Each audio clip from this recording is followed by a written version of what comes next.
মনা বাড়িতে এসছে, তাই ইঁচড় চিংড়ি তৈরি করব।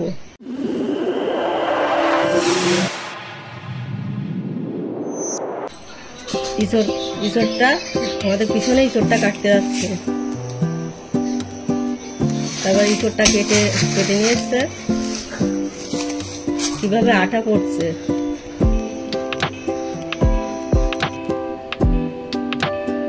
তারপরে বাজারে গেছে, ভালো দেখে চিংড়ি মাছ নিয়ে এসছে। এবার ইঁচড়টা ফালি দেওয়া হচ্ছে।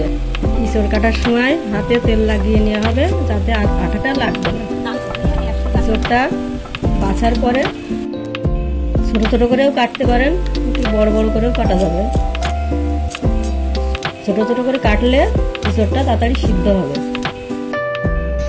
দেখুন, সবাই আমরা গোল করে বসেছি, এর সাথে একটু গল্পও হয়ে যাচ্ছে। দেখুন, কেউ চিংড়ি মাছ কাটছে, কেউ ইঁচড় কাটছে। আমাদের ইঁচড় চিংড়ি প্রায় বাছা শেষ হয়ে গেছে। তারপরে এটাকে আমরা ধুয়ে নেব।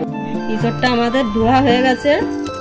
জলটা গরম হয়ে গেলে ওতে একটু লবণ দেবো আর একটু তেল দেবো, যাতে কড়াইতে আঠাটা লাগবে না।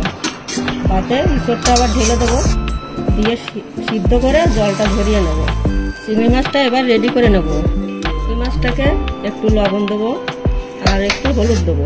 মাছটা ভালো করে মাখিয়ে নেব। যে কোনো মাছে একটু লবণ একটু হলুদ মাখিয়ে রাখলে সেই মাছটা খেতে ভালো লাগে।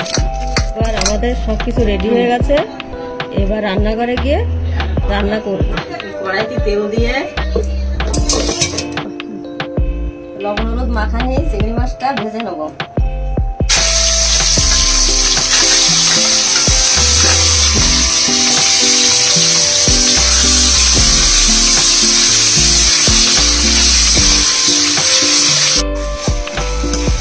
ভাজা হয়ে গেছে, এবার তুলে নেব।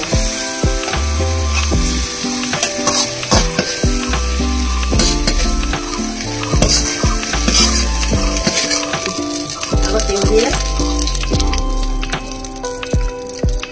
গোটা জিরে আর তেজপাতা ফোড়ন দিই।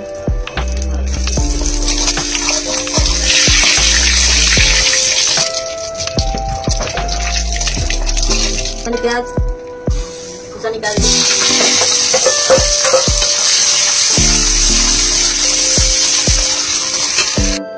আবার তেল দিচ্ছি, ভেজে নেব।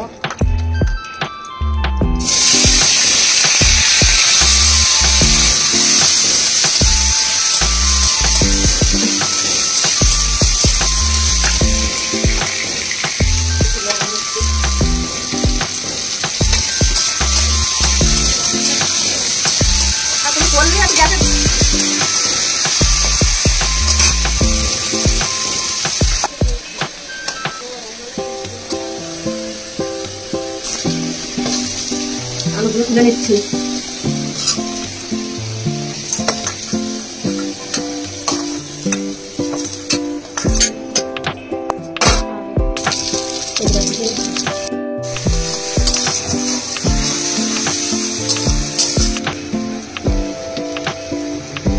জিরে বাটা দিচ্ছি, আদা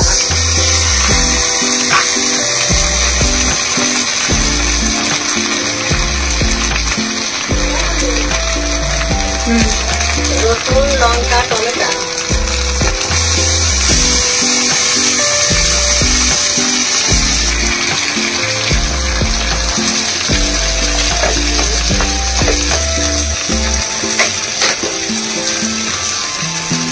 হলুদ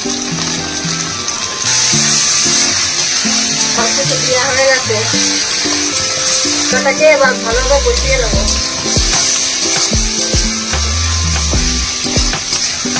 মশলাটা কষানো হয়ে গেছে, এবার ইঁচড় দিয়ে দেবো।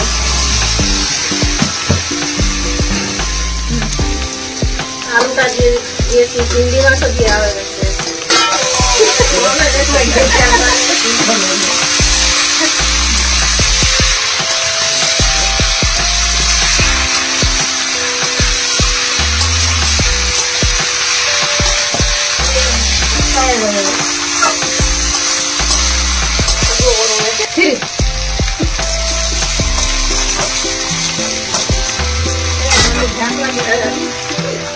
ঢাকা ঢাকা দিয়েছি।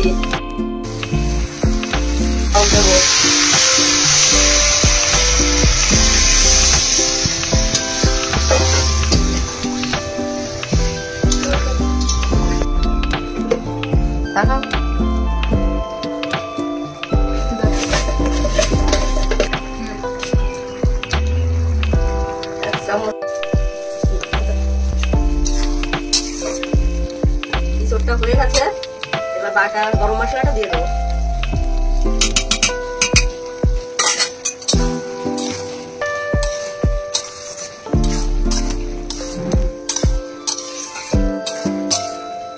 এবার আমাদের ইসোরটা তৈরি হয়ে গেছে। আপনারা যদি চান একটু ঝোল ঝোলও রাখতে পারেন, কি গা মাখাও করতে পারেন। তো বন্ধুরা, আমার এই মায়ের হাতের ইঁচড় চিংড়ি রেসিপিটা যদি আপনাদের ভালো লেগে থাকে, প্লিজ চ্যানেলটিকে সাবস্ক্রাইব করে দেবেন, লাইক করে দেবেন আর কমেন্টস করে দেবেন। হাই বন্ধুরা, তো আশা করি আপনারা আমাদের চ্যানেলের ভিডিওগুলো খুবই উপভোগ করছেন। তো আপনাদের সবাইকে আরেকবার স্বাগত জানাচ্ছি আমাদের ওল্ড এজ ভিলেজ কুকিং ব্লগে। তাই এই ব্লগে আপনারা আশা করি বুঝতে পেরেছেন যে আমরা কোন ধরনের ভিডিও ছাড়ছি। এতে সব যে গ্রাম্য যে রেসিপিগুলো আছে, বাড়িতে যে আমরা গ্রামের যে রান্নাগুলো করা থাকে, যে আমাদের দিদা ঠাকুমাদের কাছ থেকে আমরা যে রেসিপিগুলো দেখেছি, যার থেকে মারা অনুপ্রাণিত হয়েছে, আমাদের জেনারেশনে যার থেকে অনুপ্রাণিত হচ্ছে যে রেসিপি থেকে, সেই রেসিপি নিয়ে আসছে আপনার কাছে। যেগুলো অনেক কিছু আছে যে শহরের দিকে যে খাবারগুলো পাওয়া যায় না, যেগুলো এখনো গ্রামে ভিলেজ সাইডে এখনো সেই খাবারগুলো পাওয়া যায়, হেলদি হয়, যাতে আমরা বিনা সারের খাবার যেগুলো বলবেন তার অনেক কিছুই আমরা তৈরি করি। এরকম ইউনিক যে সমস্ত খাবারগুলো আছে সেগুলোর রেসিপি দেখতে গেলে প্লিজ আমাদের চ্যানেলের সাথে জুড়ে থাকুন। আর প্লিজ একটা সাবস্ক্রাইব করে দেবেন চ্যানেলটাকে আপনি যদি নতুন থেকে থাকেন, আর বাকিদের সাথে শেয়ার করবেন আমাদের ভিডিওগুলো যদি আপনাদের ভালো লেগে থাকে। আর বেল আইকনকে ক্লিক করতে ভুলবেন না, যাতে করে আমাদের নতুন ভিডিও আসার সাথে সাথে আপনাদের কাছে সবার আগে আপনাদের কাছে নোটিফিকেশন পৌঁছে যায়। তো আপনারা অবশ্যই কমেন্টস করুন কোন ভিডিওটা আপনাদের সব থেকে বেশি ভালো লেগেছে। আর যদি আপনাদের কোনো নিজস্ব কোনো রেসিপি থেকে থাকে যেগুলো আমরা শেয়ার করেছি তার মধ্যে থেকে, তাহলে আপনি অবশ্যই শেয়ার করবেন যে আপনারা কিভাবে বানান। সেই ভিডিও নিয়ে আমরা আবার চলে আসবো আপনাদের কাছে। আমরা হয়তো নতুন কিছু শিখতে পারি আপনাদের থেকে।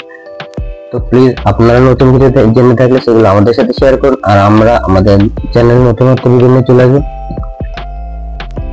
তো প্লিজ আমাদের চ্যানেলের সাথে জুড়ে থাকুন আর সাপোর্ট করতে থাকবেন, কারণ আপনাদের সাপোর্ট ছাড়া আমরা কখনোই আগে বেরোতে পারবো না। তো আশা করি আপনাদের থেকে অনেকটাই সাপোর্ট পাবো, এই আশা রেখে আজকের মতো এইটুকু।